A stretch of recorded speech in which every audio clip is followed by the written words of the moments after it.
یا ربی لک الحمد کما ینبغی لجلال وجہک وعظیم سلطانک، اما بعد،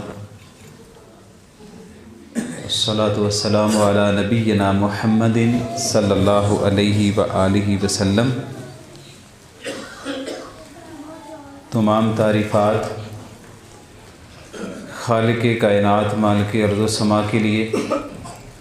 لا تعداد اور بے شمار درود و سلام حضرت محمد الرسول اللہ صلی اللہ علیہ وآلہ وسلم کی ذات اقدس پر۔ انتہائی واجب الاحترام، قابل قدر میرے عزیز ساتھیوں، نصیحت کے طور پر اور اپنی ذاتی تربیت کے لیے عظمت مصطفیٰ علیہ الصلاۃ والسلام کی سیرت طیبہ میں سے چند ایک باتیں ہیں جو میں نے آپ احباب کے سامنے عرض کرنی ہے۔ اللہ تعالی ہمیں سمجھنے کے ساتھ عمل کی توفیق عطا فرمائے۔ میں ہمیشہ احباب سے یہ بات عرض کر دیتا ہوں کہ باتیں تو وہی ہوتی ہیں جو ہم روزانہ سنتے ہیں، سناتے ہیں، کرتے ہیں۔ اب کوئی نیا دین تو ہم بنا کے لا نہیں سکتے، اور نہ اس کی شریعت میں کوئی اجازت ہے۔ تو وہ صرف یہ ہوتا ہے کہ بیان کرنے والے کا طریقہ اور سمجھانے کا کوئی سلیقہ اور ہو سکتا ہے کہ شاید کسی طریقے سے وہ مجھ سے پہلے جتنے اچھے انداز میں عربی حدیثیں پڑھ کے یہ ہمارا فقدان ہو گیا ہے۔ میں سچی بات آپ کو بتاؤں، میں بھی ان لوگوں میں شامل ہوں کہ ہم عربی عبارتیں پڑھنے میں تساہل کا شکار ہو گئے۔ سب سے زیادہ عربی عبارتیں ہم پڑھا کرتے تھے، اب سب سے زیادہ ہم ہی اس چیز میں۔ تو مجھے بڑی خوشی ہوئی، شیخ نے احادیث کو پڑھا، ترجمہ کیا۔ اصل یہی داعی کا ایک کام ہے، اور یہی طریقہ ہے، اور یہی پراثر طریقہ ہے، اور ہمارے پاس یہی چیزیں ہیں۔ تو اللہ استقامت دے ایسے علماء کو جو عربی عبارت پہ عبور رکھتے ہیں اور پڑھتے ہیں، اس کا ترجمہ کرتے ہیں، اور دیکھیے کہ اس کے اثرات بھی بڑے اچھے ہیں۔ تو شاید میں اتنی زیادہ عربی عبارتیں تو نہ پڑھ سکوں، لیکن میں نبی علیہ الصلوۃ والسلام کی عظمت کے حوالے سے چند ایک پہلو آپ کے سامنے بیان کرتا ہوں۔ وہ جو گھڑی سامنے ہے نا، اس پہ جو ٹائم ہوا اس حساب سے میں نے آپ سے 40 منٹ بات کرنی ہے انشاءاللہ۔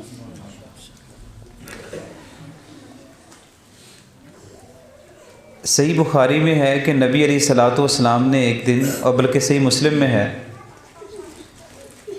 آپ نے نماز سے سلام پھیرا۔ سلام پھیرنے کے بعد آپ نے فرمایا کہ ایھا الناس انی امامکم، اے لوگو میں تمہارا امام ہوں، تمہارا رہبر ہوں، تمہارا رہنما ہوں، نماز کے اندر بھی اور باقی بھی سارے امور میں۔ نہ مجھ سے پہلے رکوع کر سکتے ہو، اور نہ ہی تم مجھ سے پہلے سجدے میں جا سکتے ہو۔ اصل بات اس سے اگلے جملے پر ہے جو میں آپ کو بیان کرنا چاہتا ہوں۔ عظمت کی جو بات ہے نا، ذرا اس کو ٹھنڈے دل سے سوچ کے سن لیجئے گا۔ آپ نے فرمایا اللہ تعالیٰ نے مجھے اس عظمت سے نوازا ہوا ہے کہ جس طرح میں اپنے سامنے دیکھتا ہوں، جس طرح میں اپنے سامنے دیکھتا ہوں، اللہ نے معجزاتی طور پر مجھے یہ بھی طاقت عطا فرمائی ہے کہ میں اپنے پیچھے بھی اسی طرح دیکھتا ہوں۔ آپ دنیا کے اندر جتنی مرضی کوشش کر لیں، آپ یہ عظمت صرف نبی علیہ الصلوۃ والسلام کے پاس۔ دنیا میں کوئی اور ایسا انسان نہیں آپ کو ملے گا کہ جو ایک ہی ٹائم کے اندر سامنے دیکھتا ہو اور ایک ہی ٹائم کے اندر وہ پیچھے بھی دیکھ سکتا ہو۔ یہ عظمت اللہ تعالیٰ نے صرف نبی علیہ الصلوۃ والسلام کو دی۔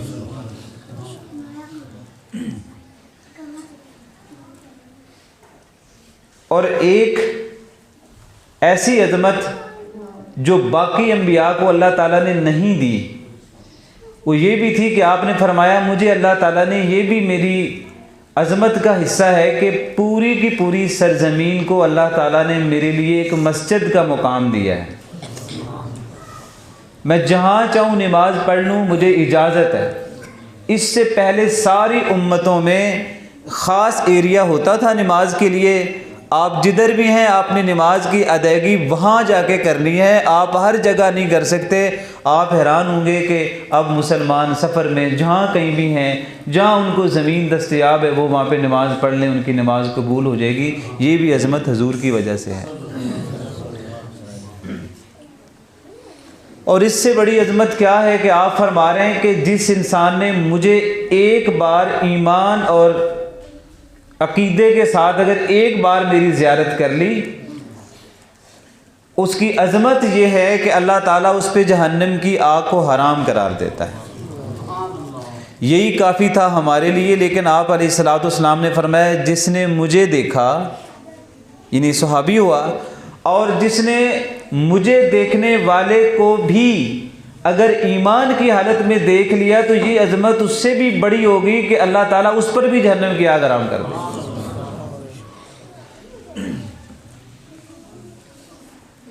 لیکن میرا یہاں پہ صرف آپ سے ایک سوال ہے جو ہو سکتا ہے آپ کے ذہنوں پر بوجھ گزرے تھوڑی دیر کے لیے، لیکن میں چونکہ آپ کا بھائی ہوں اور آپ میرے لیے بڑے قابل احترام ہیں، یہ اتنی خوبصورت محفلیں جو آپ ہر مہینے کرتے ہیں، ان کے مقاصد کو جب تک آپ نہیں سمجھیں گے تب تک آپ کو میرے خیال سے اتنے اخراجات کرنا اور اتنا ٹائم لوگوں کا لینا مناسب نہیں ہوگا۔ اس کے مقاصد کو بھی سمجھیں کہ آپ اگر عظمت مصطفیٰ علیہ الصلوۃ والسلام کو بیان کرواتے ہیں یا کرتے ہیں تو اس کے پیچھے کیا تمہارے مقاصد ہیں، کیا تم حاصل کرنا چاہتے ہو۔ جب تک ہماری نوجوان نسل کو، ہماری بہنوں کو، ہماری بیٹیوں کو، ہمارے بزرگوں کو یہی ادراک نہیں ہوتا کہ ہم یہ کروا کیوں رہے ہیں، بغیر مقصد کے آپ جتنا بھی بڑا کام کریں گے اللہ تعالیٰ کے ہاں وہ مقبول نہیں ہو سکتا جب تک اس میں مقصد نہ ہو۔ آپ یہ حدیث اور روایت سن کے حیران ہو جائیں گے کہ سیدہ عائشہ رضی اللہ تعالی عنہا نے ایک آدمی کے بارے میں، ابن جدعان کے بارے میں پوچھا کہ حضور اس نے بڑے نیک کام کیے ہیں، اس نے بڑے نیک کام کیے ہیں، وہ غریبوں کی بڑی مدد کرتا تھا، بیوہ عورتوں کے ساتھ وہ تعاون کرتا تھا، اور پتہ نہیں عرب کے کتنے لوگوں کو وہ کھانا کھلاتا تھا، کتنے لوگوں کا وہ بوجھ برداشت کرتا تھا، اور اس نے اتنے کام کیے رفائی کام۔ تو عائشہ رضی اللہ تعالی عنہا خود بیان کرتی کہ میں نے حضور نبی علیہ الصلوۃ والسلام سے پوچھ لیا کہ قیامت والے دن ان ساری نیکیوں کا جو اس نے زمانے میں کی ہیں اس کا بدلہ اس کو ملے گا؟ تو نبی علیہ الصلوۃ والسلام کی اس روایت کو ذرا غور سے سنیے گا۔ آپ نے فرمایا کہ عائشہ بات یہ ہے کہ اس نے بہت اچھے کام کیے، بڑی نیکیاں اس نے یہاں کمائی ہوں گی، لیکن اس کو اس کا کوئی اجر آخرت میں نہیں ملے گا۔ اس کی وجہ بھی آپ نے بیان فرمائی۔ آپ نے فرمایا اس نے اپنی زندگی میں ایک بار بھی یہ نہیں کہا کہ اے میرے اللہ قیامت والے دن مجھے معاف کر دینا۔ اس نے ایک دن بھی یہ نہیں کہا۔ اس کا چونکہ مقصد حیات ہی واضح نہیں تھا، تو جس کا مقصد حیات ہی واضح نہیں ہے وہ جتنا بھی بڑا کام کرے گا اللہ کے یہاں مقبول تبھی ہوگا جب اس کے مقاصد کو بالکل وہ واضح کر لے۔ ہو سکتا ہے میں نے اس مسجد میں یہ بات بیان کی ہو، کیونکہ میں اکثر اس کو بیان کرتا ہوں۔ جیسے شیخ نے کہا کہ نبی علیہ الصلوۃ والسلام کبھی کبھی نماز کے بعد وہ خواب بیان کرتے تھے، تو آج ایسا دن آیا کہ جب آپ علیہ الصلوۃ والسلام نے اپنا چہرہ انور جب صحابہ کرام کی طرف کیا نا، آپ نے فرمایا تم قریب آؤ، میں تمہیں ایک آج واقعہ سناتا ہوں۔ تو نبی علیہ الصلوۃ والسلام نے فرمایا کہ بنی اسرائیل میں ایک آدمی تھا، یسوق بقرہ، وہ اپنے بیل کو لے کے جا رہا تھا، اسے پتہ نہیں اچانک ہی کیا سوجی کہ اذ رکب علیہ، کہ وہ اس کے اوپر سوار ہو گیا۔ تو جب سوار ہو گیا تو اس بیل نے اس سے بات کی اور اس نے کہا کہ لم نخلق لہذا، اللہ تعالیٰ نے مجھے اس مقصد کے لیے پیدا نہیں کیا، انما خلقنا للحرث، مجھے اللہ تعالیٰ نے کھیتی باڑی کے لیے پیدا کیا ہے، سواری اونٹ پہ کر لو، خچر پہ کر لو، گھوڑے پہ کر لو، اور سواری کے جانور ہیں ان پہ سواری کرو، میں تو اس مقصد کے لیے پیدا نہیں ہوا تھا۔ جب یہ بات نبی علیہ الصلوۃ والسلام نے بیان فرمائی تو صحابہ کرام سارے کے سارے کہہ رہے تھے سبحان اللہ، ایک بیل نے کیا ایک آدمی سے انسانوں کی طرح ہم کلام ہوئے؟ تو نبی علیہ الصلوۃ والسلام نے فرمایا میں محمد صلی اللہ علیہ وآلہ وسلم اس بات پر ایمان لاتا ہوں کہ اس بیل نے اس انسان سے بات کی، اور ابو بکر و عمر رضی اللہ عنہما وہ بھی اس بات پر ایمان لاتے ہیں کہ اس بیل نے اس آدمی سے گفتگو کی۔ یہ بات تو اتنی ہے، لیکن اس بات کو تھوڑا سا ایسے اگر سمجھ لیا جائے کہ زندگی میں ایک جانور جس کو آپ باندھ کر چارہ ڈالتے ہیں اور کھول کر لے جاتے ہیں تو اپنی مرضی کا کام اس سے لیتے ہیں، جس کو آپ حیوان کہتے ہیں، اس حیوان کو بھی کم از کم اس بات کا ادراک ہے کہ میری زندگی کا بنیادی مقصد کیا ہے، مجھے رب نے تخلیق کس کے لیے کیا ہے۔ لیکن دوسری جانب جب ہم دیکھتے ہیں کہ اشرف المخلوقات جس کو اللہ تعالیٰ نے ڈھیر ساری نعمتوں سے نواز دیا ہے، جس کے اندر اللہ نے تورات کو نازل کیا ہے، زبور کو نازل کیا ہے، انجیل کو نازل کیا ہے، قرآن کریم کو نازل کیا ہے، 1 لاکھ سے زائد انبیاء علیہ السلام کا سلسلہ قائم رکھا ہے، اور قرآن کریم جیسی عظیم کتاب کو نازل کر دیا ہے، اور اللہ نے اپنی نشانیاں جس کے لیے یہاں پیدا کی ہیں، زمین میں بھی اور آسمان میں بھی، اور آسمان کے اوپر بھی اور زمین کے نیچے بھی، جس کے لیے اتنے نظام کو اللہ نے قائم کر دیا ہے نا، وہ ابھی بھی سوچ رہا ہے کہ میری زندگی کا مقصد کیا ہے۔ اس کی زندگی کا مقصد سب سے واضح ہونا چاہیے تھا، اور جب زندگی کے مقاصد واضح ہوں پھر ڈر کسی بات کا نہیں رہتا۔ جب انسان کی زندگی کا راستہ بالکل واضح ہو پھر انسان کو پریشانیاں نہیں رہتی، پریشان تو وہ رہتا ہے جس کو زندگی کے مقاصد کا علم نہ ہو اور راستہ جس کا واضح نہ ہو۔ ہمیں تو نبی علیہ الصلوۃ والسلام نے یہ بڑا واضح الفاظ میں بیان کر دیا تھا کہ ترکتکم علی البیضاء، میں تمہیں بالکل روشن راستے پہ چھوڑ کے جا رہا ہوں، اور وہ روشن راستہ اتنا زبردست ہے، لیلھا کنہارھا، جو جس راستے پہ میں تمہیں چھوڑ کے جا رہا ہوں اس کی رات بھی تمہارے دن سے زیادہ روشن ہے۔ اتنی عظمتوں والے پیغمبر، اتنے مقام اور مرتبے والے اور مناقب والے پیغمبر اتنے واضح راستے پہ ہمیں چھوڑ کے جائیں، اور پھر بھی ہمیں زندگی کے مقاصد کا علم نہ ہو، اور خالی ایک عظمت سنیں اور سن کر گھر میں چلے جائیں، اور ایمان میں بہتری نہ ہو، عمل میں بہتری نہ ہو، اخلاق میں بہتری نہ ہو، اخلاص میں بہتری نہ ہو، کاروبار میں بہتری نہ ہو، بازار میں بہتری نہ ہو، گھر اچھا نہ ہو، ہمارے معاملات اچھے نہ ہوں، لین دین کے مسئلے اچھے نہ ہوں، نمازیں بہتر نہ ہوں، زکوٰۃ دینے کا طریقہ نہ آتا ہو، عشر ہم نہ دے سکیں، اور ہم اپنے دین کے لیے قربانی نہ دے سکیں، دین کے لیے وقت بھی نہ نکال سکیں، اور خالی عظمت مصطفیٰ سن کے اگر چلے جائیں تو میرے خیال سے ہمیں غور کرنا چاہیے، اپنے مقاصد کو واضح کر کے زندگی گزاریے گا۔ تو عظمت تو آپ کی یہ بھی ہے کہ جو ساتھ ہی صحیح بخاری میں یہ جو میں ابھی بیل والا قصہ آپ کو سنایا، بالکل اس کے ساتھ اگلی جو روایت ہے وہ بھی بڑی زبردست ہے، اور اس میں عظمت مصطفیٰ کا بڑا واضح ایک ثبوت ہے، جس میں نبی علیہ الصلوۃ والسلام مدینہ طیبہ میں چلے گئے، اور ابھی مدینہ کا نام یثرب ہی تھا، ابھی تک اس کو تبدیل کر کے مدینہ نہیں رکھا، یثرب ہی رکھا ہوتا، اور شروع کے دن تھے جب حضور نبی علیہ الصلوۃ والسلام وہاں تشریف لے گئے، تو اس میں ایک واقعہ جس کا اصل جو ہے وہ صحیح البخاری میں ہے کہ ایک آدمی اپنی بکریاں لے کے جاتا ہے چرواہا، اور اپنی بکریوں کو ریوڑ کو چلاتے چلاتے کسی ایسی جگہ پر چلا گیا جہاں پہ بکری پر بھیڑیے نے حملہ کر دیا، اور اس کی ایک بکری کو بھیڑیے نے اٹھایا اور چل دیا۔ چرواہے کی جو ذمہ داریاں ہیں وہ اپنے ریوڑ کی حفاظت بھی ہے، اور اس نے اب بھیڑیے کے پیچھے بھاگنا شروع کر دیا۔ بھیڑیا اپنے اعتبار سے آپ لوگ جانتے ہیں، زمیندار جٹ جو بیٹھے ہوئے ہیں وہ جانتے ہیں بھیڑیے کی ایک اپنی پاور، ایک اپنی طاقت ہے، اس کی باڈی میں اللہ تعالیٰ نے بڑی طاقت رکھی ہے، بلکہ میں نے تو اس کے بارے میں یہاں تک پڑھا آپ کی بایو میں کہ اگر وہ ٹھیک طریقے سے شیر کو بھی اگر ٹکر لگا دے تو شیر اپنے قدموں پر کھڑا نہیں ہو سکتا۔ تو اس نے گردن پہ رکھی بکری اور لے بھاگا، اور اس نے پیچھے جا کے بڑی مشکل سے اپنی بکری کو چھین لیا تو اس نے اپنی دم کو راؤنڈ شیپ میں رکھ کے اوپر بیٹھ گیا اور اس نے کہا الا تتق اللہ اتنزع رزقا مما ساقہ اللہ الیہ، تجھے اللہ تعالیٰ سے ڈر نہیں لگتا جو میرے رب نے رزق میری طرف دھکیل دیا تھا تو نے چھین لیا ہے۔ یہ بندہ بشر بڑا پریشان ہوا، اس نے کہا کہ یہ بھیڑیا اور اپنی دم پر بیٹھ کے یکلم کلام الانسی، اور یہ میرے ساتھ ہم کلام ہو گیا جیسے کوئی انسان کسی انسان سے ہم کلام ہوتا ہے۔ ابھی وہ اسی حیرت کے اندر ہی تھا تو بھیڑیے نے اگلی بات کر دی، اس نے کہا تجھے بڑا تعجب ہو رہا ہے کہ میں تجھ سے بات کر رہا ہوں، لیکن میں تجھے الا تعجبی، تجھے تعجب ہوتا ہے کہ میں تجھ سے ہم کلام ہو گیا ہوں، بلکہ الا اخبرک باعجب من ذلک، میں تجھے اس سے بھی زیادہ تعجب کی بات بتاتا ہوں۔ آپ کو پتہ ہی نہیں ہے، سارا دن ریوڑ لے کے یہاں گھومتے رہتے ہو چرواہ، یہاں عجیب طریقے سے تمہیں علم ہی نہیں ہے کہ محمد فی یثرب، کہ محمد صلی اللہ علیہ وآلہ وسلم وہ یثرب میں تشریف لا چکے ہیں، یخبر الناس بما قد سبق، اور ان کے پاس وہ بھی خبریں ہیں جو سابقہ امتوں کی ہیں، کبھی ان کو بھی جا کے ملا کرو۔ جب اس نے یہ بات سنی اس نے ریوڑ لیا، بھاگا گھر کے اندر اس نے بند کیا، یثرب کے شہر میں گیا، پوچھتا ہے یہاں کوئی محمد نامی کوئی آیا ہے صلی اللہ علیہ وآلہ وسلم؟ لوگوں نے کہا بالکل،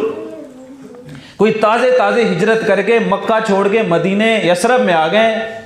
وہ بڑی تیزی سے گیا، پوچھتا حضور نبی علیہ الصلوۃ والسلام کی بارگاہ میں پوچھا، دو زانوں ہو کے ادب سے بیٹھ کے کہتا ہے میرے ساتھ یہ واقعہ ہوا ہے جو میں نے ابھی آپ کو سنایا۔ اس نے سارا حضور کو سنایا۔ آپ نے کہا کھڑے ہو جاؤ، جتنے صحابہ کرام یہاں موجود ہیں ان سب کو میری موجودگی میں سناؤ۔ اس نے وہ واقعہ پورے کا پورا نبی علیہ الصلوۃ والسلام کو سنا دیا، اور جب اس نے سنا دیا آپ اس کے پاس کھڑے تھے، وہ حضور کے پہلو میں کھڑا تھا، وہ مسلمان ہو چکا تھا، وہ دین پر آ چکا تھا، لیکن یاد رکھے گا حضور نے فرمایا میں محمد صلی اللہ علیہ وآلہ وسلم اس بات پر ایمان لاتا ہوں کہ بھیڑیے نے اس سے بات چیت کی، اور ابو بکر و عمر رضی اللہ عنہما دونوں اس بات پر ایمان لاتے ہیں کہ بھیڑیے نے اس سے بات چیت کی۔ میں یہ بات یہاں تک صحیح بخاری کی بیان کر رہا ہوں، لیکن اس کا دوسرا پہلو جو تھوڑا سا سخت ہے جو آپ کے میں ذہنوں میں ڈالنا چاہتا ہوں، خدا کے بندو ساری زندگی عظمتیں سنتے رہتے ہو، بیان بھی کرتے رہتے ہو، پتہ نہیں تم دعوت دیتے ہو کسی اپنے شہر کی طرف، کسی اپنے بڑے کی طرف، لیکن میں آپ کا بھی نام نہیں لیتا، میں تفرقے بازی کی ویسے ہی کوئی نہیں بات کرتا۔ میں کہتا ہوں اگر میں آپ کو کسی اپنے بڑے کی طرف دعوت دوں اور میں آپ کو کسی اپنے امام کی طرف دعوت دوں یا اپنے کسی شہر یا برادری کی اگر میں آپ کو دعوت دوں تو میں یہ یقین سے کہتا ہوں مجھ سے 1000 گنا بہتر وہ بھیڑیا تھا جس کو یہ تو معلوم تھا جب کسی بندے کو دعوت دے تو اس کو حضور کی طرف دعوت دینی چاہیے۔ حضور کی عظمت یہ ہے کہ اللہ تعالیٰ نے انسانوں کے دل میں تو ڈالی ہے، خدا تعالیٰ نے ان کی عظمت کو جانوروں کے دل میں بھی ڈالا ہوا۔ نبی علیہ الصلوۃ والسلام نکلے مدینہ طیبہ میں تو باغ کے اندر چلے گئے، اور جب باغ میں گئے وہاں پر ایک اونٹ بلبلاتا ہوا، صحیح حدیث کے اندر آتا ہے وہ بڑے تیزی کے ساتھ حضور کی طرف بڑھا، اور نبی علیہ الصلوۃ والسلام رک گئے اور اسے غور سے دیکھا، اور وہ حضور کے قریب آ کے تھوڑی گردن اس نے جھکا لی، اور حدیث کے الفاظ ہیں، روایت کے الفاظ ہیں، اس کی آنکھوں میں آنسو آ گئے، اور اس نے ایک شکایت جو دل میں تھی وہ شاید زبان پر اس طرح نہیں بول سکتا تھا۔ میں جانتا ہوں کہ سلیمان علیہ الصلوۃ والسلام کی عظمت ہے کہ وہ چیونٹیوں کی آواز کو سنتے تھے اور ہدہد سے گفتگو کرتے تھے، پرندوں سے باتیں کرتے تھے، لیکن آپ یہ کیوں بھول جاتے ہیں حضور کے سامنے اونٹ نے گفتگو کی، دنیا نہیں سمجھ سکتی لیکن حضور نے اس کی بات کو سمجھا، اور پھر کہا یہ اس کی گردن پہ ایسے ہاتھ رکھا نا وہ بڑا پرسکون ہو گیا۔ اللہ کے بندو تم نبی کے امتی ہو کے پرسکون نہیں ہو سکتے؟ ایک جانور کی گردن پر حضور نے تھوڑی دیر کے لیے ہاتھ رکھ دیا شفقت کا، وہ پرسکون ہو گیا، اور پھر آپ نے پوچھا یہ کس کا اونٹ ہے؟ ایک انصار قبیلے کا نوجوان بڑی تیزی سے بڑھا، مجھے ایسے لگتا ہے کہ وہ اس لیے بھاگ کے آیا ہوگا، حضور کو پتہ نہیں اونٹ چاہیے، پسند آ گیا ہے، میں آپ کو یہ اونٹ دے دوں۔ آپ نے فرمایا تیرے اونٹ نے میرے سامنے شکایت کر دی ہے، اور یہ اونٹ یہ کہہ رہا ہے کہ تو اس سے وزن زیادہ رکھتا ہے اور اس کو کھانے پینے کے لیے کم دیتا ہے۔ تو میں اس حدیث کو جب بیان کرتا ہوں تو اس کے بعد میں یہ واضح طور پہ بھائیوں سے کہتا ہوں حضور کی عظمت دیکھیے گا. آپ تو انسان تو بڑی عظمت کی چیز ہے نا, آپ تو جانوروں کا بھی بوجھ ہلکا کرتے تھے کہ آج کے بعد اس پہ اتنا بوجھ نہ لادنا جو یہ اٹھا نہیں سکتا, اور اس کو کھانے کے لیے اتنا دینا جو اس کی حاجت پوری کر دے. اور نوجوان نے کہا میں معذرت چاہتا ہوں, عہد کرتا ہوں آج کے بعد ایسا کچھ نہیں ہوگا. اونٹ کو بھی کم از کم پتا تھا یہاں مسئلہ بیان کیا جائے تو اس کا حل نکل سکتا ہے. تم پتہ نہیں کہاں کہاں اپنے مسئلے ڈھونڈ رہے ہو اور تلاش کر رہے ہو اور نصب العین بنا رہے ہو اور سمجھتے ہو کہ وہاں جا کے تمہارے مسئلے حل ہو جائیں گے. تمہیں لگتا ہے فلاں کے پیچھے چل کر میرے مسئلے حل ہو جائیں گے, فلاں کا پلہ پکڑنے سے آپ کے مسئلے حل ہو جائیں گے, فلاں کی بیعت کرنے سے آپ کے مسئلے حل ہو جائیں گے. یہ آپ کو ایسا لگتا ہے, لیکن میرا یہ ایمان ہے کہ خدا تعالیٰ نے تو جانوروں کی بدیت اور طبیعت اور مزاج میں بھی یہ بات ڈال دی تھی. یہ پیغام ہمارے لیے ہے کہ وہ اونٹ جا کے حضور کے سامنے گفتگو کر رہا ہے انسانوں کو پیغام دینے کے لیے. آپ کے مسائل کا بنیادی جو حل آپ کا نکلے گا وہ نبی کریم کی سیرت سے نکلے گا, اور کوئی راستہ نہیں جس سے آپ اپنے مسائل کا حل نکال سکیں. عظمت حضور کی ہے ہی یہ کہ آپ لوگوں کے بوجھ کو کم کرتے ہیں, انسانوں کے بوجھ کو اتارتے ہیں انسانوں پر. میں نے ایک پروگرام کیا تھا پورا, میں کہتا تھا جو مرشد کامل ہوتا ہے نا وہ کبھی اپنے لوگوں پر بوجھ نہیں ڈالتا, مرشد کامل بوجھ کم کرتا ہے. مرشد کامل اپنے لوگوں پر بوجھ نہیں ڈالتا, وہ کم کرتا ہے.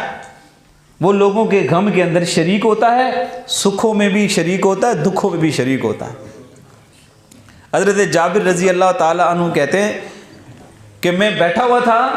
حضور نے مجھے تھوڑا پریشان دیکھا, جیسے بندہ کبھی کبھی پریشان ہوتا ہے نا, تو مجھ سے پوچھ لیا کیا بات ہے آج تم پریشان لگتے ہو. یہ عظمت ہے نبی علیہ الصلوۃ والسلام کی کہ ہر درجے کے لوگوں کو آپ اپنی آنکھوں کے سامنے رکھتے تھے. یہ آپ کو اپنے گھر جا کے کرنا ہے, آپ کو جا کے بازار میں کرنا ہے, علماء کو یہاں بیٹھ کے کرنا ہے, اور آپ نے اسی عظمت کو اسی طریقے پر لے کے چلنا ہے جیسے حضور کی عظمت کو بیان کرنے کا مقصد یہ تھا. تمہاری زندگی میں وہ چیزیں آ جانی چاہیے جو حضور کی زندگی میں موجود تھی, وہ جو نمونہ تھے. آپ نے کہا تم تھوڑے تھوڑے دکھی لگ رہے ہو, پریشان سے لگ رہے ہو, کیا بات ہے؟ یہ آپ کی عادت بھی تھی. میں اس سے پہلے کہ جابر کا پورا قصہ سناؤں آپ کو, بیچ میں ایک اور آپ کو قصہ ایڈ کر دیتا ہوں. حضرت انس رضی اللہ تعالیٰ عنہ فرماتے ہیں رضی اللہ تعالیٰ عنہ کہ حضور ہمارے گھر میں تشریف لایا کرتے تھے. میرا ایک چھوٹا بھائی تھا عمیر, وہ آ کے حضور اس کے سر پہ ایسے شفقت سے کبھی کبھی ہاتھ پھیرتے تھے جیسے کبھی آپ لوگ بچوں سے پیار کرتے ہیں. وہ بڑا خوش ہو جاتا تھا. اور نبی علیہ الصلوۃ والسلام تشریف لائے تو آپ نے دیکھا وہ اب عمیر پریشان ہے. تو آپ نے انس سے پوچھا کہ کیا بات ہے صاحب آج بہت پریشان لگ رہے ہیں. تو حضرت انس رضی اللہ تعالیٰ عنہ بیان فرماتے ہیں میں نے حضور سے عرض کی حضور اس نے ایک چڑیا پال رکھی تھی, وہ چھوٹی سی چڑیا اس نے پال رکھی تھی, آج وہ مر گئی اور یہ صاحب غم زدہ. لاکھوں کروڑوں درود و سلام ہو نبی علیہ الصلوۃ والسلام کی ذات اقدس پر. آپ جا کے عمیر کے قریب ہو کے جا کے اس سے ویسے تو یہ سوال کیا کہ تیری چڑیا نے تیرے ساتھ کیا کیا, یہ تو وہ عربی کے الفاظ تھے, میں تھوڑا سا وضاحت میں سمجھانے کے انداز میں کہہ رہا ہوں. حضور دراصل اس کے قریب گئے, وہ بچہ تھا اور آپ اس کے بہت قریب ہو کے کہنے لگے کہ مطلب تیری چڑیا نے کیا کیا. اس کے دوسرے معنی میں مطلب یہ بنتا ہے کہ ہم بھی تیرے غم کے اندر شامل ہیں. حضور کی عظمت یہ ہے کہ بچوں سے لے کے بڑوں تک ہر ایک کو آپ نے ہر نگاہ سے دیکھا, اور جب کسی کو فکر مند دیکھا اس کی فکر مندی کا سوال کیا. تم نے کبھی اپنے ماں باپ کی فکر مندی کا سوال نہیں کیا؟ تم نے کبھی اپنے والد سے اٹھ کے صبح پوچھا کہ ابا جان آپ ہمیشہ اٹھتے تھے تو بہت خوش ہوا کرتے تھے, آج کیا مسئلہ ہے کہ آج میں تمہیں پریشان دیکھتا ہوں؟ کبھی بیٹے نے پوچھا؟ کبھی آپ بھی اماں سے پوچھ کے دیکھے گا اماں آپ تو بہت خوش ہوتی تھی جب میں گھر آتا تھا, آج میں گھر آیا ہوں لیکن آپ کے چہرے پر اداسی کس بات کی ہے؟ اس حوالے سے مجھے بتائیں نا, میں آپ کا بیٹا ہوں, آپ کے غم کا بھی شریک ہوں, آپ کے سکھ کا بھی شریک ہوں. یہ چیزیں ہم نے حضور سے سیکھی. حضرت جابر رضی اللہ تعالیٰ عنہ فرماتے ہیں حضور آپ کو تو پتہ ہے میرے والد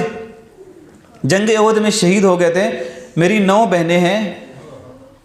اور کبھی کبھی ابا کی یاد آتی ہے اور دل کبھی اداس ہو جاتا ہے. تو نبی علیہ الصلوۃ والسلام نے حوصلہ کیسے دیا؟ کمال کا حوصلہ دیا آپ نے، عظمت یہ ہے، آپ نے فرمایا تجھے پتہ نہیں ہے، میں تجھے بات بتاؤں، اللہ تعالیٰ نے جنت میں تیرے والد سے ملاقات کی اور تیرے والد سے ہم کلام ہوا،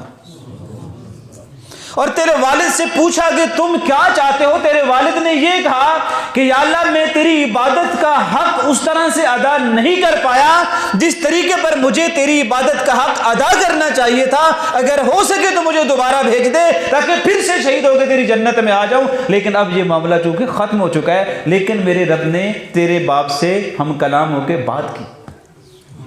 آج جابر خوش ہو گئے۔ یہ صرف قصہ نہیں ہے، یہ پیغام ہے کہ آپ غمزدہ والدین سے، اپنے کبھی کسی بڑے بھائی سے، کبھی اپنے چھوٹے بھائی سے اس کے چہرے کے تاثرات کو پڑھ کے کبھی ایک دن تو اس کو پوچھئے گا نا کہ آج کیا مسئلہ ہے۔ آپ تو کہتے ہیں ٹھیک ہے، اس کا تو موڈ بنا رہتا ہے، اس کا تو منہ بڑا ہی رہتا ہے، ہم اس سے کیوں پوچھے؟ لیکن حضور کی عظمت یہ ہے کہ حضور نے ہمیں یہ تعلیم نہیں دی ہے، حضور نے تو ہمیں تھوڑا سا کو خوش ہوا اس سے پوچھ لیا کیوں خوش ہو، اور تو غمگین ہوا اس سے پوچھ لیا کہ تم آج غم زدہ کیوں ہو۔ یہ نبی علیہ الصلوۃ والسلام کی جو عظمت ہے انہی چیزوں سے واضح ہوتی ہے۔ اتنے عظیم ہونے کے باوجود بھی، اتنی عظمتوں پر جانے کے باوجود بھی جو اپنے امتیوں کے بارے میں اتنے فکر مند ہیں کہ آپ اس بات کا اندازہ صرف اس بات سے لگا لیں، میں نہیں بات کرتا آپ کے سامنے آج کے درس میں چونکہ وقت اتنا نہیں ہے کہ میں آپ کو کوئی طیف کا واقعہ سنا دوں تفصیل سے، تو اتنا نہیں ہو سکتا، میں آپ کو حضور کے گریبان پکڑنے والے قصے سنا دوں، نہیں وقت اتنا ملتا۔ حضور کے دندان شہید ہوئے، آپ کے ماتھے پر زخم ہوا، آپ کے پہلو میں پتھر لگا، آپ سواری سے بھی ایک بار گرے، اور آپ کے گھر میں ہنڈیاں پکتی تھی، لوگ گندا گوشت ڈال دیتے تھے، کوئی آپ کے راستے پر کانٹے ڈال دیتا تھا، کوئی آپ کو مجنون، جادوگر، کذاب کہتا تھا، جو جس کے منہ میں آتا تھا وہ کہہ دیتا تھا، حضور سن لیا کرتے تھے۔ اس دکھ اور غم کو آپ تھوڑی دیر کے لیے ایک طرف رکھ لیں، اس کی ہم بات نہیں کرتے، صرف اس بات کو ذہن میں پلے باندھ لیں، حضور کی عظمت یہ جو قرآن کریم اللہ تعالیٰ فرماتے ہیں کہ اگر ہم یہ قرآن کریم کسی پہاڑ پر بھی نازل کرتے نا اللہ کے ڈر سے وہ بھی ریزہ ریزہ ہو جاتا، یہ پورے کا پورا قرآن حضور کے دل پر نازل ہوا۔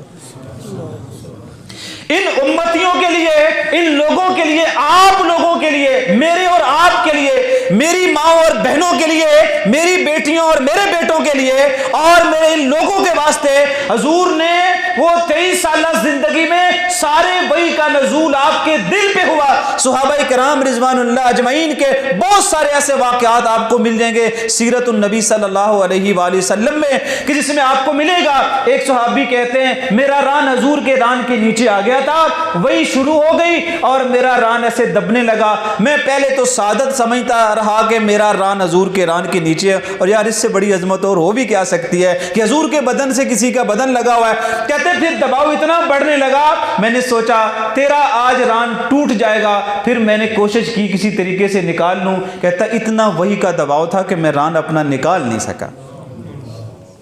ماں سیدہ عائشہ رضی اللہ تعالی عنہ بیان کرتی ہیں کہ میں نے حضور کو اپنے حجرہ میں دیکھا کہ سردی کے موسم کے اندر بھی جب وحی کا نزول آتا تھا تو وحی کے نزول پر سردی کے موسم میں آپ کی پیشانی پر پسینہ آ جاتا تھا۔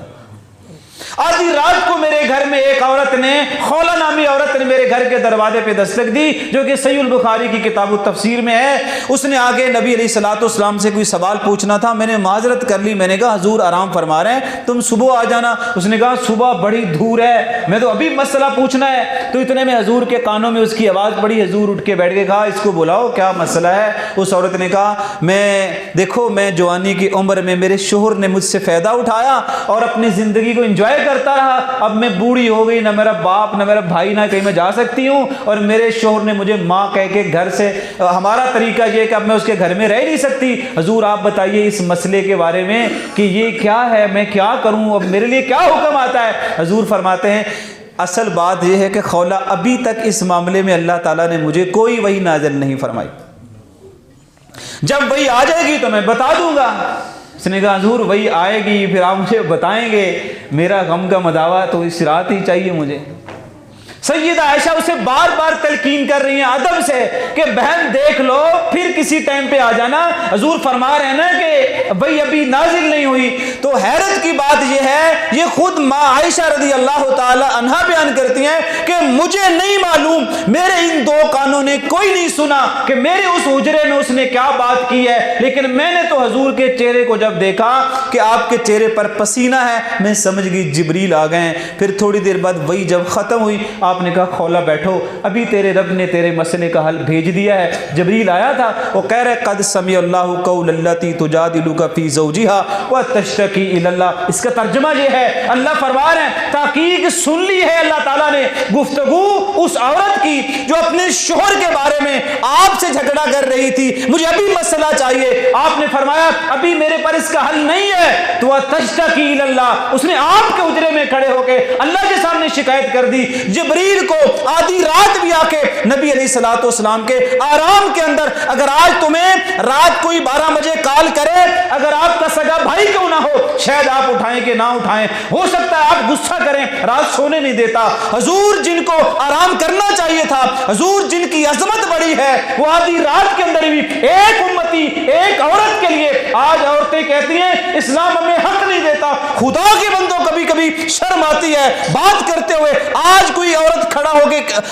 ہو کے کہہ دے میرے اسلام نے مجھے حق نہیں دیا، میں کہتا ہوں کسی مرد کے بارے میں مجھے بتاؤ جس نے رات کے اندھیرے میں کبھی وہی نازل ہوئی ہو اس طریقے سے۔ ایک عورت کے گھر کے مسئلے میں رب نے جبریل کو بھیجا، حضور کو اٹھایا، پسینہ بھی آیا، حضور کے حجرے میں وہی کا نزول بھی ہوا۔ جو ایک عورت نے رب کے سامنے شکایت کی، رب نے بھی صبح کا سورج طلوع ہونے سے پہلے اس عورت کا باقاعدہ مسئلہ حل کیا۔ آج عورتیں کہتی ہیں اسلام ہمیں ہمارا حق نہیں دیتا۔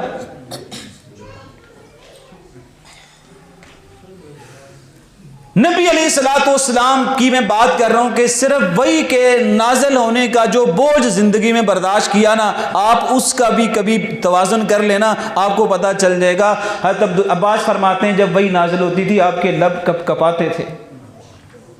صحابہ کرام کہتے ہیں ہم نے اونٹنی پر سوار دیکھا، آپ کو پسینہ آ گیا، آپ کی سواری کو پسینہ آ گیا، ہم تو حیران ہو گئے، ہم نے کہا اونٹنی ابھی گری کہ ابھی گرنے والی ہے، لیکن وہی جب ختم ہو گئی ہم نے ادباً عرض کر لیا حضور آج کیا بات تھی، آپ کو تو پسینہ آ ہی آیا، آج تو اونٹنی کی ٹانگیں کانپتی رہی اور آپ اونٹنی کو اتنا پسینہ آ گیا۔ آپ نے فرمایا دراصل جب اللہ تعالیٰ نے یہ صورت نازل کی آسمان فرشتوں سے بھر گیا تھا، اتنی عظمت کے ساتھ آج وہی کا نزول ہوا ہے۔ حضور نے یہ 23 سال پورے اس مسئلے کو برداشت کیا۔ آپ کو سفر میں وہی آ جاتی تھی، گھر کے اندر آ جاتی تھی، جنگ کے موقع پر آ جاتی تھی، سفر کے دوران سواری پہ آ جاتی تھی، ہر موقع پر ایک مرتبہ بھی ایسا نہیں ہوا کہ حضور کے پاس وہی آئی ہو اور آپ نے معذرت کر لی ہو کہ نہیں میں ابھی فارغ نہیں ہوں، ابھی وہی بعد میں لے کر آنا۔ ان امتیوں کے لیے یہ 30 پارے نازل ہوئے، 6000 سے زیادہ آیات نازل ہوئی، اس کے رکوع نازل ہوئے، اس کے اندر احکامات نازل ہوئے، جہاد کے، زکوٰۃ کے، نماز کے، وراثت کے، عورتوں کے، مردوں کے، سارے کے سارے مسائل کو اللہ تعالیٰ نے قرآن میں سمیٹ کر نبی کریم کے دل پر نازل کر دیا۔ حضور کے بارے میں صحیح بخاری میں آتا ہے حضور پھر بھی جبریل سے کہتے تھے جبریل میرا دل چاہتا ہے تم روز آیا کرو، اور جبریل نے جا کے اللہ تعالیٰ سے یہ بات بھی کر دی اور اللہ سے عرض کیا محمد صلی اللہ علیہ وسلم یہ کہہ رہے تھے کہ میں آپ کے پاس روزانہ آ جائے کروں، اتنے بوجھ برداشت کرنے کے پھر اگر روزانہ آ جائے کریں تو اللہ تعالیٰ نے سورۃ مریم کے اندر آیات نازل کی ہیں اور وہ آیات جبریل امین پھر لے کر واپس آئے، کہا اللہ تعالیٰ فرما رہے ہیں جبریل جا کے بتا دو ہم اللہ کے حکم کے سوا نیچے نہیں آ سکتے، آپ کی مرضی سے نہیں آئیں گے، اللہ کی مرضی ہوگی پھر زمین پر آئیں گے۔ اتنا بوجھ برداشت کرنے کے باوجود اب دوسرا پہلو دیکھیے گا عظمتوں کا، مہربانیوں کا، شفقت کا، رحمت کا، اور بات کو ہم اختتام کی طرف لے کے جائیں۔ دوسرا پہلو یہ ہے کہ حضور خود سارے بوجھ برداشت کر رہے ہیں لیکن کسی امتی پر تھوڑی دیر کے لیے بھی کوئی بوجھ برداشت نہیں کرتے۔ صحیح بخاری میں آتا ہے نبی علیہ الصلوۃ والسلام نے نماز پڑھائی، بہت ہی مختصر پڑھا دی، جبکہ آپ کی نماز تھوڑی طویل ہوتی تھی، لمبی نماز ہوتی تھی، آپ نے آج نماز مختصر پڑھا دی۔ اور امام بخاری نے یہ حدیث کوئی 1 درجن جگہ پر بیان کیا اس روایت کو، اور اس سے مسائل کا استنباط کیا۔ حضرت اس میں ہے کہ حضور نے سلام پھیرا تو کسی صحابی نے عرض کر لیا، جب بھی کوئی کام ایسا ہوتا تھا جو حضور عام طور پہ نہیں کرتے تھے، صحابہ کرام ادباً عرض کر لیتے تھے، حضور آج آپ نے یہ کیا، پہلے آپ ایسا نہیں کرتے تھے۔ ایک صحابی نے ہمت کی، ادب سے عرض کیا، حضور آج آپ نے نماز بہت مختصر پڑھا دی۔ حالانکہ اسی مسجد میں صحابہ کرام بھی تھے، اسی میں نبی کریم نماز پڑھا رہے تھے، آپ نے جو جواب دیا وہ آپ کو حیران کر دے گا۔ آپ نے فرمایا، میرے ساتھیوں آج میرا ارادہ یہ تھا کہ میں نماز کو طویل کر دوں۔ حضور خود بیان کر رہے ہیں، میرا ارادہ تھا کہ میں نماز کو، یار حضور نے ارادہ کیا ہے، یہ کوئی عام ارادہ تھوڑے ہی ہے۔ آپ نے فرمایا میرا ارادہ تھا کہ میں آج نماز کو لمبا پڑھا دوں آپ کو، لیکن وہ عورتوں والے جگہ سے جہاں عورتیں نماز پڑھتی ہیں نا، وہاں سے مجھے ایک بچے کے رونے کی آواز آئی، میں نے سوچا میں نماز لمبی کر دوں، اس کی ماں کو بچے کے رونے کی وجہ سے تکلیف ہوگی، میں نے نماز مختصر کر دی۔ ساری زندگی وہی کا بوجھ اٹھا کے، ساری زندگی پتھر کھا کے، اور صرف 8 سالوں میں 87 جنگیں لڑی، جس میں 27 میں بنفس نفیس شامل ہو گئے، چھوٹے سے حجرے میں زندگی بسر کر دی، لیکن امتی پر اتنا بھی بوجھ برداشت نہیں کیا ہماری نماز لمبی ہو جائے، بیٹا بیٹی رو رہی ہو اور اس کی اماں کو تکلیف ہو جائے، حضور کو یہ برداشت نہیں ہے۔ آپ فرماتے ہیں میرا دل چاہتا ہے میں ہر نماز کے ساتھ مسواک کو لازم قرار دے دوں کہ ہر وضو ہر نماز کے ساتھ لوگ مسواک کریں، پر میں یہ نہیں کرتا صرف اس لیے کہ میری امتیوں پر مشقت پڑے۔ آپ فرماتے ہیں آدھی رات کو آپ نے عشاء کی نماز مسجد نبوی میں آ کے پڑھا دی، صحابہ کرام حیران تھے، آج حضور نصف اللیل، ساری رات ہم انتظار کرتے رہے، اور حضور کتنے تابع دار لوگ تھے کہ بیٹھے رہے اور گھٹنوں پہ سر رکھتے تھے، کبھی سر جھک جاتے تھے، کبھی اٹھا لیتے تھے، پھر حضور آ گئے، نماز پڑھائی، پھر آپ نے، اس سے میں کبھی کبھی کہتا ہوں کہ واعظ و نصیحت کے لیے جو علماء پروگرام کرتے ہیں نا عشاء کے بعد، اور تھوڑا لمبا ٹائم بھی کر لیتے ہیں، حرج نہیں ہے، حضور نے بھی آدھی رات کو اپنے لوگوں کو نصیحت کی ہے اور کہا میرا دل چاہتا ہے کہ میری امت اس ٹائم پہ نماز پڑھے، آدھی رات کو عشاء کی نماز پڑھے، لیکن پتہ میں اس لیے کیوں نہیں کرنا چاہتا، صرف اس لیے کہ میری امتیوں پر مشقت بن جائے گی۔ میں چاہتا ہوں کہ شفق غائب ہو جائے اور نماز عشاء پڑھ کے لوگ سو جائیں، میں ان کو آدھی رات کا کوئی نہیں کہتا۔ زندگی میں آپ نے بہت لوگوں کا پیار دیکھا ہوگا، بہت لوگوں کا احترام دیکھا ہوگا، میں ادب سے کہتا ہوں کہ معاذ بن جبل رضی اللہ تعالی عنہ 18 سال کے تھے جب وہ مسلمان ہوئے۔ معاذ بن جبل کا نام تو سنا ہے نا، 18 سال کے تھے جب مسلمان ہوئے، 38 سال کے تھے جب اس دنیا سے چلے گئے۔ 20 سال کے دورانیے میں وہ کمائی کی جو ہم لوگ شاید 50 سالوں میں 60 سالوں میں نہیں کما سکے۔ 20 سالوں کی کمائی کا ایک تھوڑا سا جھلک میں آپ کو دیتا ہوں، لیکن دوسری ایک بات میری سنیے گا ذرا غور سے، کہ 20 سالوں میں ایک یہ بھی جملہ تھا جب حضور سامنے بٹھا کے کہہ رہے تھے معاذ مجھے اللہ کی قسم ہے میں تجھ سے محبت کرتا ہوں۔ اس کمائی میں یہ بھی جملہ مسند احمد میں آتا ہے، آپ نے فرمایا قیامت کا دن ہوگا، جتنے بھی انبیاء ہیں ان کی قیادت میں محمد صلی اللہ علیہ وآلہ وسلم کروں گا۔ یہ بھی حضور کی عظمت ہے کہ روز محشر حضور کی عظمت یہ ہے، سارے انبیاء حضور کے پیچھے چلیں گے۔ فرمایا معاذ بن جبل جتنے دنیا کے علماء ہیں نا ان کی قیادت تو کرے گا۔ یمن والوں کو خط لکھا، میں اپنا بہترین شاگرد تمہارے پاس میں بھیج رہا ہوں۔ سواری پہ سوار کیا مدینے کی ریاست سے، جب نکلنے لگے مدینہ شہر سے، حضور نے آگے سے سواری کی وہ لگام پکڑی ہوئی ہے اور معاذ بن جبل اوپر بیٹھے ہوئے ہیں، اور حضور سے وہ عرض کر رہے حضور یا تسی سواری تے آ جاؤ یا میں تھلے آ جانا۔ آپ کہتے ہیں نہ تو تم نیچے آؤ گے نہ ہم اوپر بیٹھیں۔ کتنی محبت سے معاذ بن جبل کہتے ہیں میں نبی علیہ الصلوۃ والسلام کے پیچھے بیٹھا ہوا تھا، حضور نے مجھے یہ بات کی، حضور نے مجھے یہ بات کی۔ ابو بکر صدیق نے بھی اسی طریقے سے ان کو الوداع کیا، تو وہ ابو بکر صدیق سے کہنے لگے امیر المومنین جا آپ سواری پر آ جائیے یا میں نیچے اتر جاتا ہوں، میں تو آپ کو ملنے آیا تھا، آپ نے خلافت کا عہدہ سنبھالا ہے، میں تو ملنے آیا تھا یمن سے آپ کو۔ تو انہوں نے کہا نہیں، جسے حضور تجھے الوداع کرتے تھے ہم ایسے تجھے الوداع کریں گے۔ اتنی محبتوں کے باوجود کہ معاذ بن جبل اتنی عظمتوں پر ہے اور طاعون کے اس بیماری میں جو شہادت کے درجے میں جو بندہ پہنچ گیا، ایسا مستجاب الدعا آدمی تھا کہ اپنی فیملی سمیت اپنے بیٹوں کو بھی شہید ہوتے ہوئے دیکھا، اور دنیا کا عظیم ترین آدمی جس کو مصعب بن عمیر نے مدینے میں مسلمان کیا تھا، اتنی 20 سالہ زندگی میں بڑا کچھ کما لیا۔ مسند احمد میں آتا ہے حضور فرمایا کرتے تھے اگر کوئی بندہ میری امت میں سے حلال کے بارے میں حرام کے بارے میں اگر مسائل سب سے زیادہ کوئی جانتا ہے تو معاذ بن جبل جانتا ہے۔ اگر آپ کو دل چاہے کہ کوئی چیز سیکھنا چاہتے ہو، حضور فرماتے ہیں میری موجودگی میں معاذ بن جبل سے سیکھ لیا کرو، یہ اس قابل انسان ہے۔ لیکن آپ کو ایک بات بتاؤں، ایک دن معاذ بن جبل نے نماز پڑھا دی اور تھوڑی لمبی قرات کر دی، ایک دیہاتی بیچارہ تھکا ہوا وہ نماز کو تکمیل کر کے حضور کی بارگاہ میں حاضر ہو گیا، اور مسند سنن ابی داؤد میں یہ روایت ہے، وہ آ کے حاضر ہوا حضور سے، اس نے عرض کر دی حضور سارا دن فصلوں میں کام کرتے ہیں، تھک ہار کے ہم پھر مسجد کا رخ اختیار کرتے ہیں، اور یہ آپ کے امام صاحب ہیں معاذ بن جبل اتنی لمبی قرات کر دیتے ہیں، ہم سے وہ اتنی لمبی نماز پڑھی نہیں جاتی حضور، ہم تھک جاتے ہیں۔ آپ کو حیرت ہوگی جس کو اتنے اعزاز دیے ہیں، جس کو اتنی عظمت دی ہے، جس سے اتنا پیار ہے، اس کو فوری طور پہ طلب کر لیا۔ معاذ بن جبل بڑے ادب سے آ کے حضور کی بارگاہ میں بیٹھ گئے۔ آپ نے پتہ ہے کیا فرمایا؟ میں علماء کی موجودگی میں یہ بات کر رہا ہوں، آپ نے فرمایا افتان افتان افتان 3 مرتبہ کہہ دیا، اور غصے کے اثار حضور کے چہرے پہ نمایاں تھے کہ معاذ تم میرے امتیوں کو، میرے ان لوگوں کو آزمائش میں امتحان میں ڈالنا چاہتے ہو، تمہیں یہ چھوٹی صورتیں پڑھنی چاہیے تاکہ لوگوں کو تکلیف نہ ہو۔ حضور جس سے اتنی محبت کرتے تھے نا، اس کو بھی امت پر مشقت نہیں ڈالنے دی۔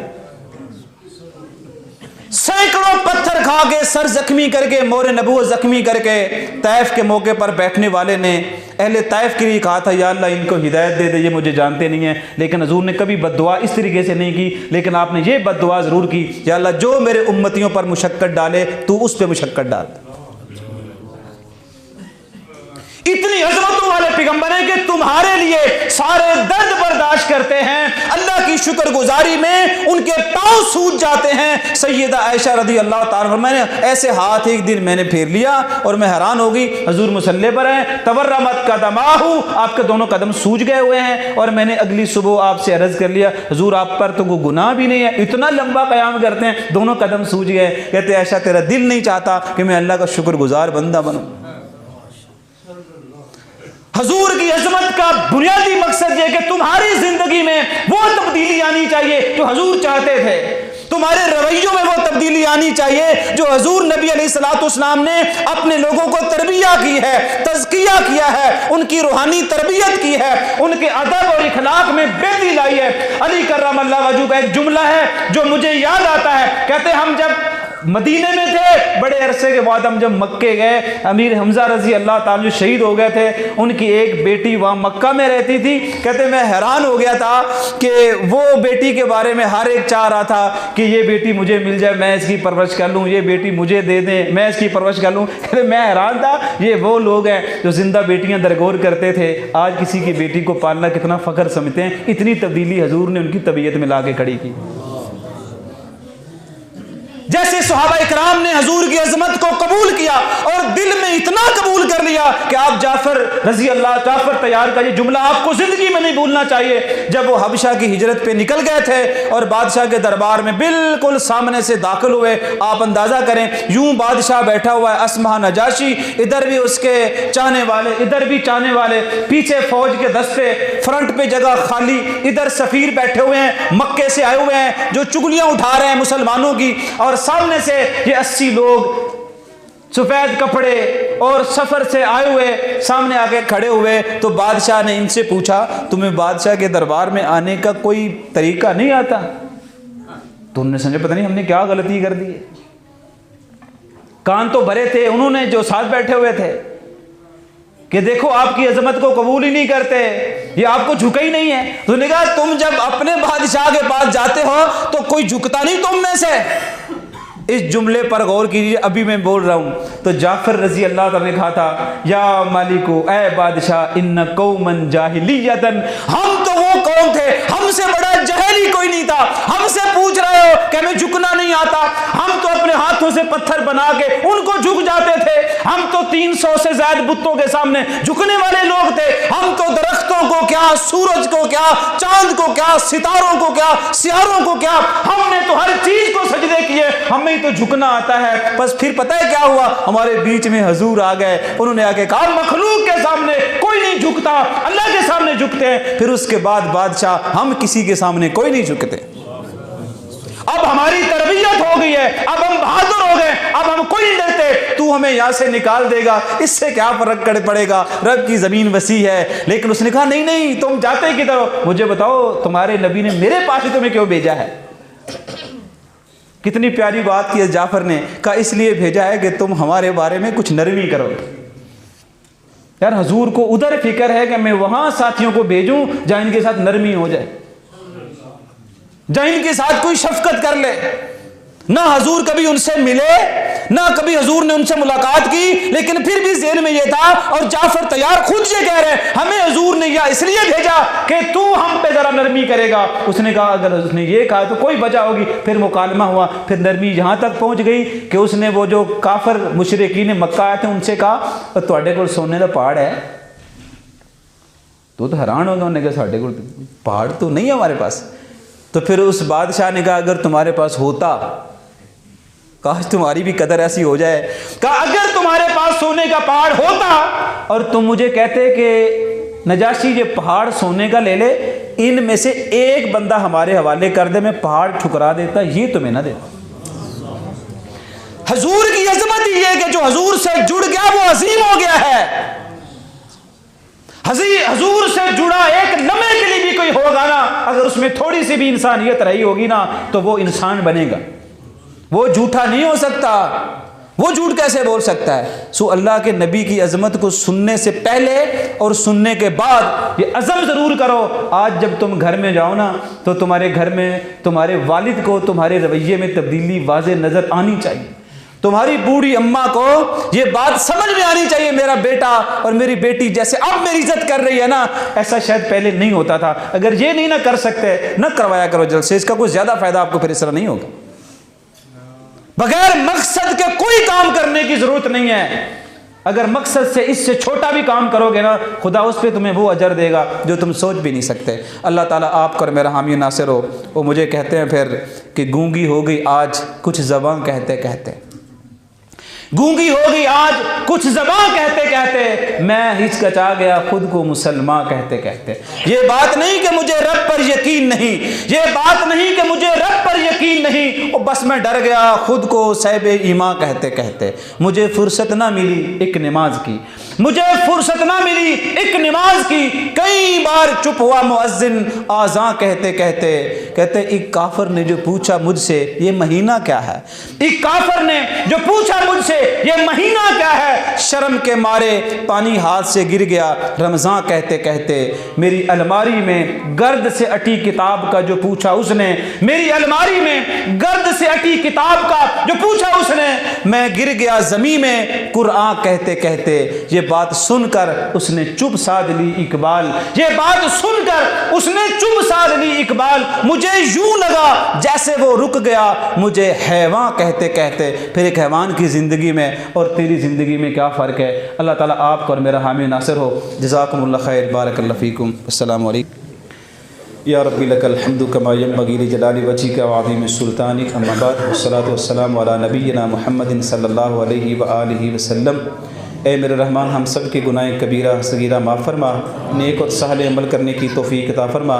جتنے میرے احباب یہاں پہ تشریف فرما ہیں یا اللہ سب کی نیک حاجات کو پورا فرما. جن میرے بھائیوں نے اس پروگرام کا انتظام و انصرام کیا ہے اور مستقل بنیادوں پر کرتے ہیں یا اللہ ان کے گھروں کو بھی آباد فرما. میرے رحمان جو ہمارے احباب بیمار ہیں, جن کو ہم جانتے ہیں جن کو ہم نہیں بھی جانتے, سب کو شفائے کاملہ عاجلہ دائمہ نصیب فرما. ہمارے دوست ہیں عدیل بھائی, ان کے والد دنیا سے رخصت ہو گئے، یا اللہ ہم ان کے لیے دعا گو ہیں کہ یا اللہ ان کی آخرت کی منازل آسان فرما، ان کے لواحقین کو صبر جمیل عطا فرما، جو انہوں نے نیک اعمال کیے ہیں اپنی بارگاہ میں قبول و منظور فرما، ان کی اولاد کو ان کے لیے بہترین صدقہ جاریہ بننے کی توفیق عطا فرما۔ یا اللہ اس کے علاوہ یہاں پہ جتنے لوگ موجود ہیں جن کے والدین موجود ہیں، یا اللہ ان کو اپنے والدین کی عزت اور احترام کرنے کی توفیق عطا فرما، جن کے والدین اب دنیا میں نہیں رہے، دونوں یا دونوں میں سے کوئی ایک بھی اگر چلا گیا ہے، یا اللہ ان کی اولاد کو ان کے لیے صدقہ جاریہ بنا۔ میرے رحمان جو بیمار ان کو شفائے کاملہ عاجلہ دائمہ نصیب فرما، ہمارے ملک پاکستان کے حالات کو بہتر فرما، دنیا بھر کے مظلوم مسلمانوں کی مدد فرما، جس کے پاس اولاد ہے اسے نیک کر، جس کے پاس اولاد نہیں ہے وہ نیک اولاد کا طلبگار ہے، اللہ اس کو نیک اولاد عطا فرما۔ ربنا ظلمنا انفسنا وان لم تغفر لنا وترحمنا لنكونن من الخاسرین، ربنا آتنا فی الدنیا حسنہ وفی الآخرۃ حسنہ وقنا عذاب النار، سبحان ربک رب العزۃ عما یصفون وسلام علی المرسلین والحمد للہ رب العالمین۔